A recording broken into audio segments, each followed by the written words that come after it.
E livro de Apocalipse, no capítulo 2, nós temos aqui o nosso Senhor Jesus iniciando as cartas às 7 igrejas. Vamos pensar nessa primeira carta, a carta à igreja de Éfeso. Apocalipse capítulo 2, a partir do verso 1. Diz assim a palavra do Senhor: Ao anjo da igreja em Éfeso escreve: Essas coisas diz aquele que conserva na mão direita as 7 estrelas e que anda no meio dos 7 candelabros de ouro. Conheço as obras que você realiza, tanto o seu esforço como sua perseverança. Sei que você não pode suportar os maus e que pôs à prova os que se declaram apóstolos e não são, e descobriu que são mentirosos. Você tem perseverança e suportou provas por causa do meu nome sem esmurecer. Tenho, porém, contra você o seguinte: você abandonou o seu primeiro amor. Lembre-se, pois, de onde você caiu, arrependa-se e volte à prática das primeiras obras. Se você não se arrepender, virei até você e tirarei o seu candelabro do lugar dele. Mas você tem a seu favor o fato de que odeia as obras dos nicolaítas, as quais eu também odeio. O verso 7. Quem tem ouvidos, ouça que o Espírito diz às igrejas. Ao vencedor darei o direito de se alimentar da árvore da vida que se encontra no paraíso de Deus. Obrigado, Senhor, pela tua palavra. Fala aos nossos corações. É a nossa oração no nome de Jesus. Amém.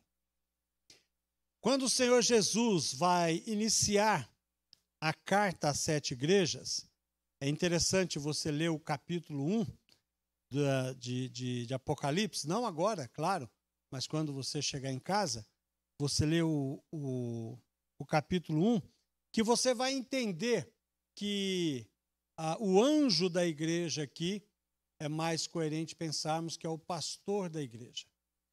João, quando inicia o capítulo 1, ele vê uma imagem em que ele enxerga o anjo do ser um homem de Deus, né, o Filho de Deus, ele enxerga Jesus, e em Jesus está nas tuas mãos 7 anjos, né, 7 estrelas, que são os anjos da igreja, e está no meio dos candelabros. Os candelabros são as igrejas, e os anjos são os pastores das igrejas. Então, quando o Senhor escreve, ele escreve essa carta direcionada ao anjo da igreja, para que o anjo da igreja envie esta carta e leia essas cartas à igreja do Senhor Jesus, que está ali na Ásia Menor, as 7 igrejas que estão na Ásia Menor. A igreja de Éfeso, Paulo a pastoreou por um tempo, depois ele envia Timóteo para estar pastoreando. Éfeso era uma das maiores, mais rica e mais importantes cidades da Ásia Menor. Era uma cidade portuária. Qualquer pessoa que quisesse viajar pela Ásia Menor, Éfeso era a passagem obrigatória para que ela pudesse, então, chegar a essas outras cidades. Uma cidade que é muito conhecida pelo seu misticismo, idolatria, imoralidade e perseguição à igreja. E é aqui que Paulo vai pastorear, e é aqui que um grupo se convertem, e se convertem de verdade. Pessoas que realmente são transformadas pelo Espírito Santo de Deus, e cai ali sobre a igreja ali um avivamento, um despertamento para a obra de Deus, tanto que as pessoas que se convertiam, elas rompiam completamente com toda idolatria, com todo o misticismo que tinha ali, com todo o ocultismo. Eles queimavam livros que falava sobre magia, o evangelho se espalhou ali pela Ásia através do trabalho da igreja em Éfeso, primeiro pastoreada por Paulo, depois pastoreada por Timóteo e depois pastoreada por João, que escreve esta carta. João, no final da sua vida, depois que ele sai da ilha de Pátimo, ele já no final da sua vida, já velho, ele vai pastorear a igreja de Éfeso, ali aonde ele acaba morrendo. Então, quando nós olhamos o texto que nos apresenta, o verso 1 vai dizer: ao anjo da igreja em Éfeso escreva, esta coisa diz aquele que conserva na mão direita as 7 estrelas que andam no meio dos 7 candelabros de ouro. Jesus envia a sua mensagem para a sua igreja ali em Éfeso para dar segurança àquela igreja. E dando segurança àquela igreja, é importante para que ela possa entender que Jesus não só detém os pastores na sua mão, como ele está não só no coração da igreja, como ele está no meio da igreja. Nós temos uma ideia equivocada e a gente acaba criando uma teologia equivocada de que Jesus não está entre nós. Uma vez eu ouvi alguém dizendo assim: Jesus está entre nós. E alguém disse: isso é heresia. Jesus não está entre nós. Jesus está dentro de nós. É verdade a segunda parte. Jesus está dentro de nós, mas Jesus está no meio da igreja.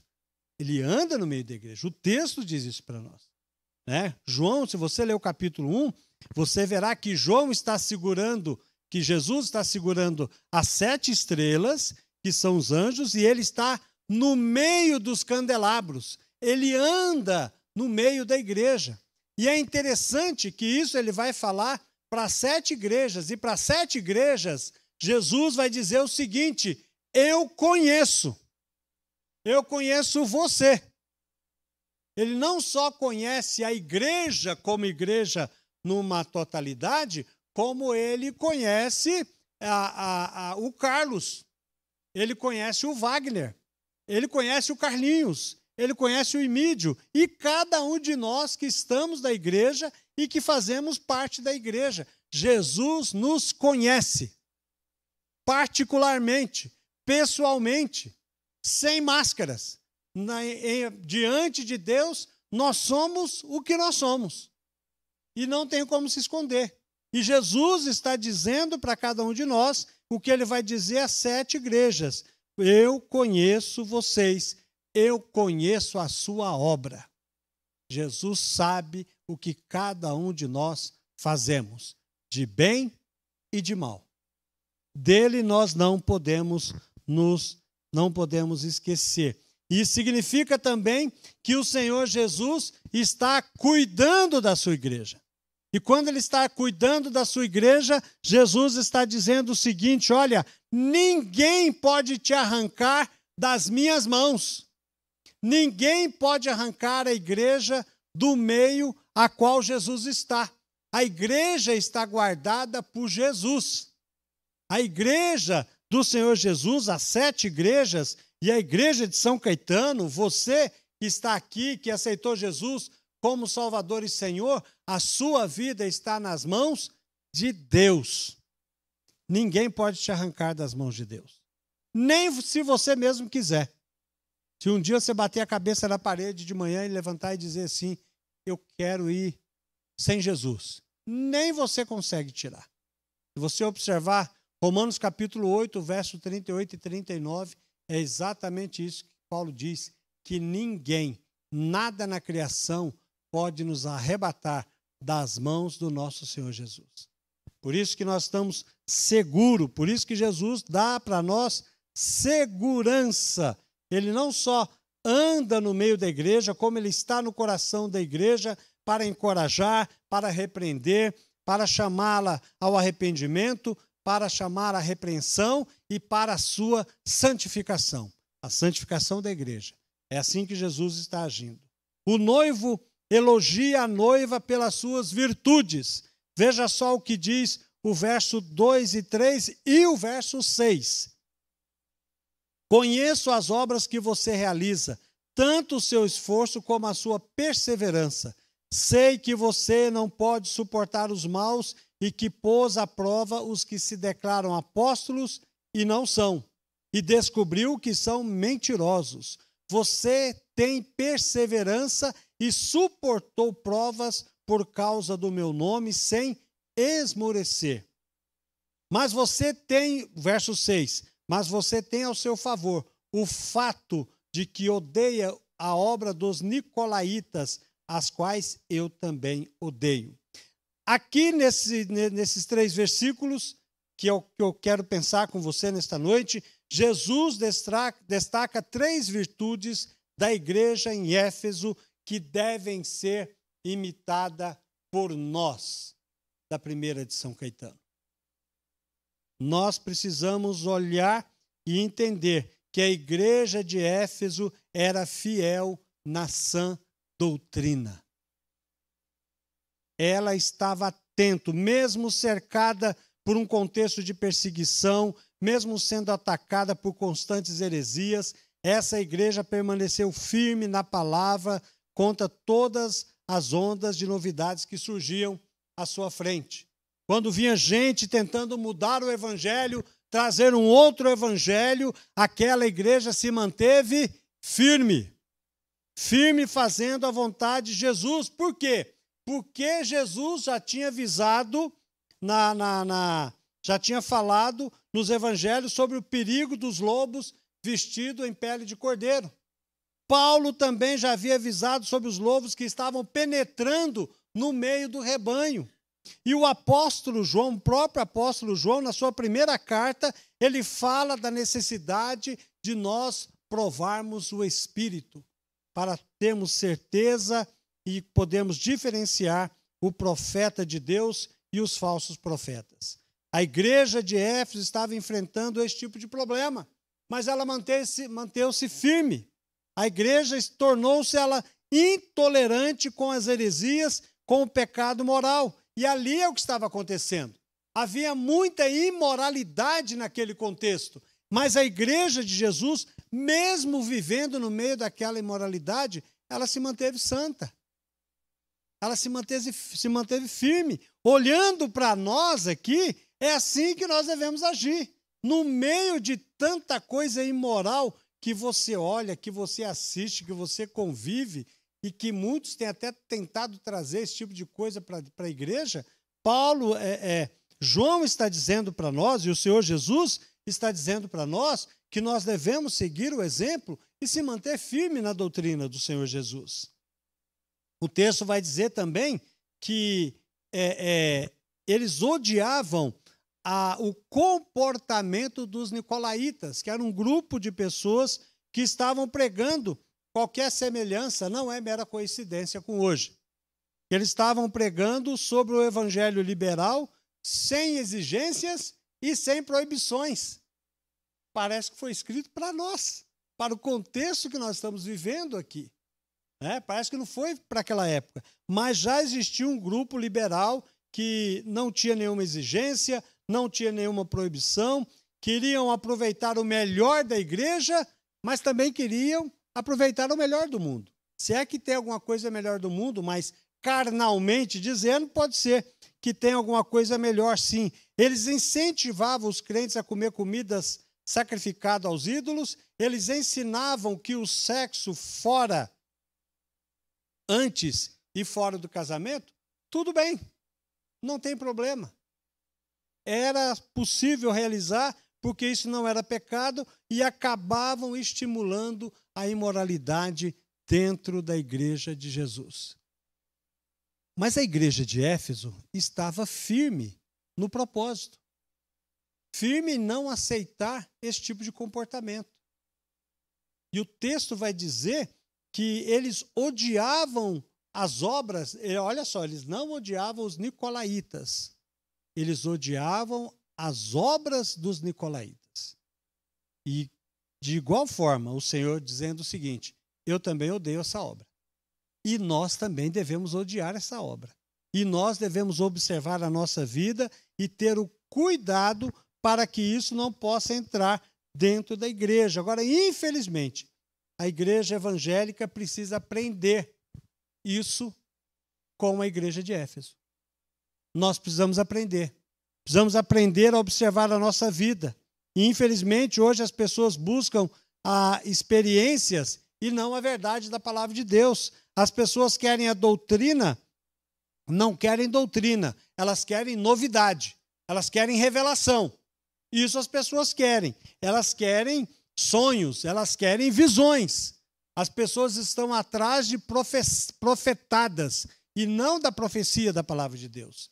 As pessoas estão preocupadas com isso, elas não querem estudar a palavra de Deus, elas querem testemunhos que faz você arrepiar. Prefere um testemunho que você se arrepia do que estudar a palavra de Deus. Elas preferem, elas não querem o evangelho da cruz, mas elas buscam milagres. Elas não querem o Deus, mas elas querem as bênçãos. E isso a igreja está cheio. E isso vem acompanhando o povo de Deus desde quando o povo de Israel saiu lá do Egito. Desde quando o povo de Israel saiu do Egito, muita gente pensou o seguinte: olha, eu não sei que Deus é esse, mas o pessoal fala que cai fogo do céu e cai mesmo. O pessoal fala que vai ficar 3 dias escuro e fica mesmo. Esse Deus aí responde, então eu vou seguir esse povo. E desde aquela época, e passando para a igreja, tem muita gente que está seguindo a igreja assim, mas sem conhecer a palavra de Deus, sem ter compromisso com a palavra de Deus. E nós precisamos olhar que tipo de evangelho é que tem sido pregado, que tipo de evangelho que tem sido apresentado, que, na verdade, se mostra um outro evangelho. Em segundo lugar, a igreja de Éfeso era envolvida com a obra de Deus. Veja só o verso 2. Conheço as obras que você realiza, tanto o seu esforço como a sua perseverança. Sei que você não pode suportar os maus e que pôs à prova os que se declaram apóstolos e não são, e descobriu que são mentirosos. A igreja de Éfeso, ela não era apenas teórica, ela trabalhava.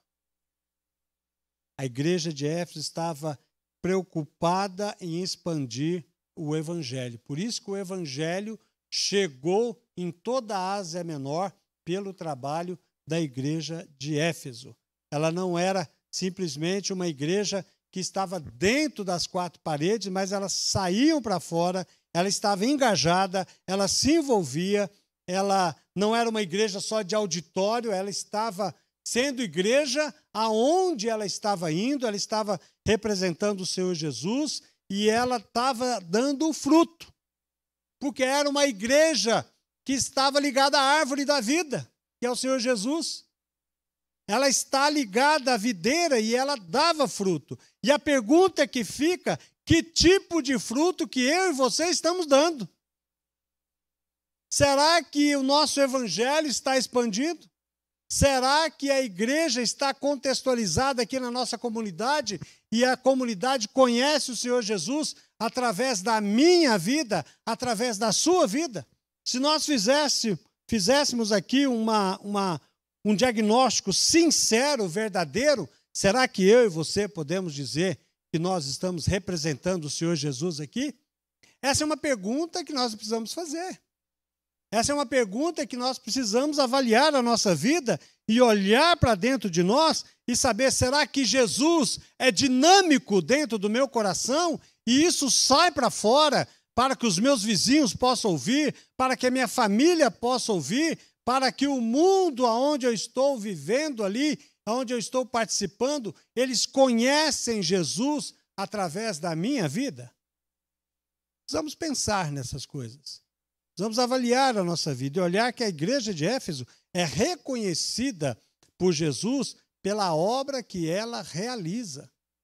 E o Senhor Jesus tem que nos conhecer pela obra que nós Realizamos. Mas realizamos a obra do Senhor Jesus.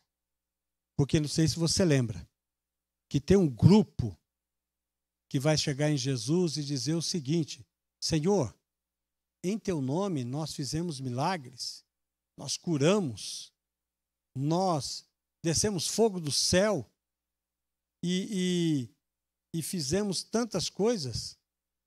E Jesus vai dizer o que para essa turma? Eu nunca te conheci. Olha que coisa interessante. Eu não sei como que eles fizeram o milagre. Agora eu sei que nós precisamos ser conhecidos de Jesus. E não apenas nós conhecemos Jesus, mas Ele tem que nos conhecer também. E quando Ele nos conhece, a nossa obra é registrada por Deus e Ele vai dizer: eu conheço a sua obra. Conhecendo a nossa obra, o Senhor nos conhecerá também, como Ele reconhece a igreja de Éfeso.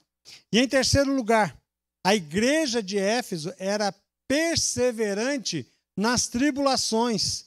Ser crente na igreja de Éfeso, meu irmão, não era fácil, não. Lá tinha adoração ao imperador.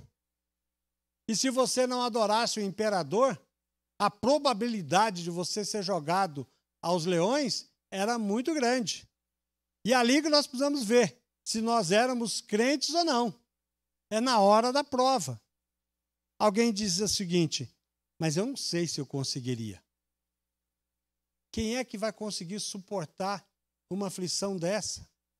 O Senhor Jesus diz que aquele que perseverar até o fim será salvo. Quem é que vai perseverar até o fim? Os irmãos sabem? Quem vai perseverar até o fim?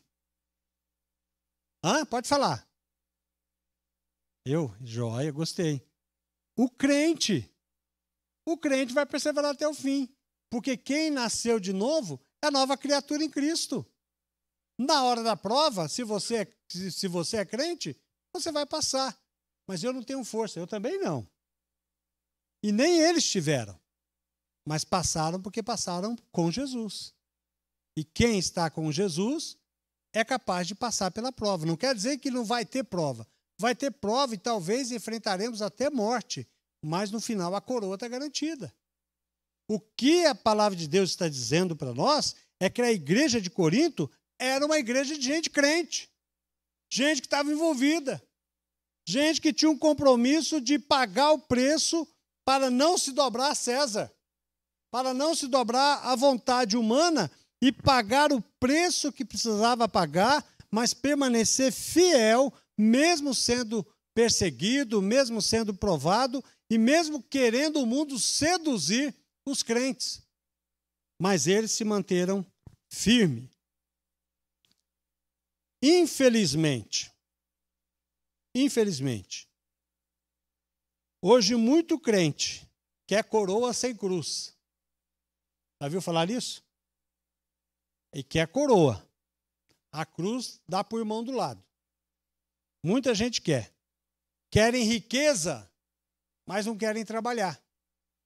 Querem as glórias do céu, mas não querem pagar o preço de trabalhar.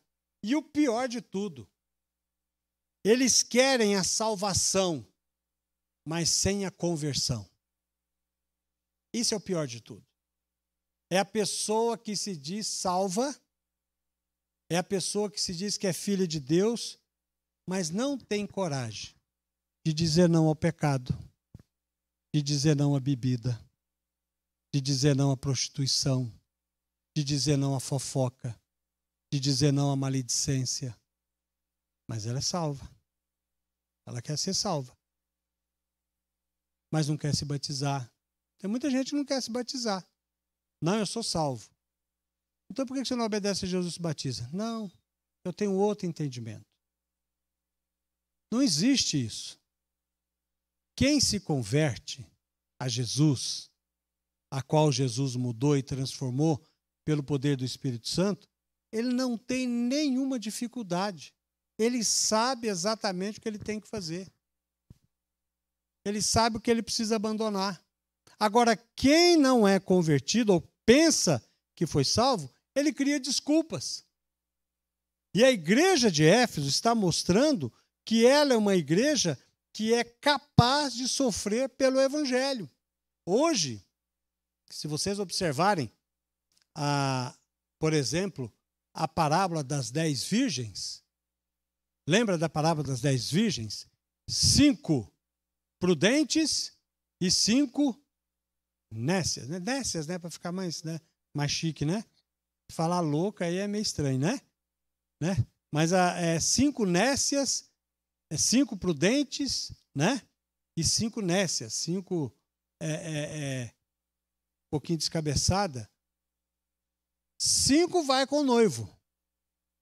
E 5 fica para trás. Meia. Sabe o que me diz esse texto? Metade da igreja, que se diz igreja, não está pronta para subir para o céu. Metade. 50%.